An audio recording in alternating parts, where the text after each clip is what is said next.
तुम पहले ये गहरी बात समझ लो कि तुम अकेले हो, तुम्हारा कोई नहीं है। और जब ये बात मन में उतरती है तो बड़ा दुख घेर लेता है, क्योंकि तुमने जीवन भर दूसरों के सहारे सपने देखे, रिश्तों में डूबे हो, उम्मीदें बांधी।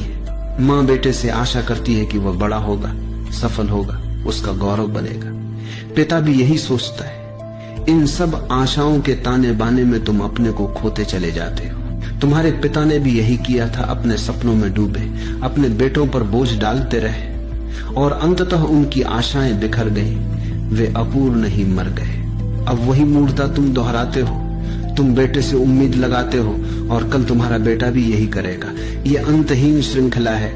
लेकिन अगर तुम सच देखना चाहो तो जान लो, न तो अतीत तुम्हारा है, न भविष्य तुम्हारा है, न कोई बेटा तुम्हें पूर्ण कर सकता है, न कोई संबंध तुम्हारी आत्मा को भर सकता है। तुम्हारे अतिरिक्त तुम्हारा कोई मित्र नहीं है। यही भयभीत करता है, यही खालीपन तुम्हें डराता है। आदमी अकेले में इतना घबराया हुआ है कि रास्ते पर भी अकेला चले तो जोर से गुनगुनाने लगता है, ताकि अपनी आवाज से ही ये भ्रम बना रहे कि कोई साथ है। यही पिता जब बेटे में अपने सपने डालता है तो समझ लो ये उसकी अपनी सीटी है, अकेलेपन की सीटी। वो सोचता है बेटा भी वही सपने देखेगा, लेकिन ये भ्रम है। बेटा अपने सपनों में जिएगा, ठीक जैसे तुम अपने सपनों में जी रहे हो और तुम्हारे पिता अपने सपनों में जीते रहे। ये सपने कभी नहीं मिलते, इसलिए हर पिता दुखी मरता है। क्यों? क्योंकि उसके सपने कभी पूरे नहीं होते। याद रखो, हर इंसान यहाँ अपने सपने देखने को आया है, तुम्हारे सपने पूरे करने को नहीं।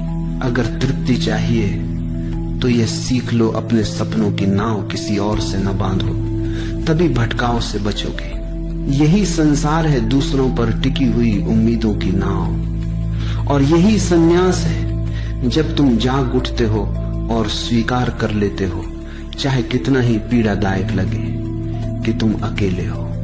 सब साथ, सब संग झूठे।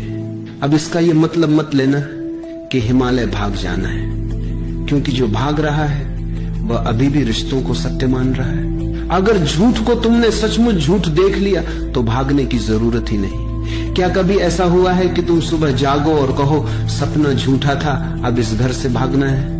नहीं, सपना झूठा हो गया, बात खत्म। पर जो पत्नी बच्चों से भाग रहा है वह अभी भ्रम में है।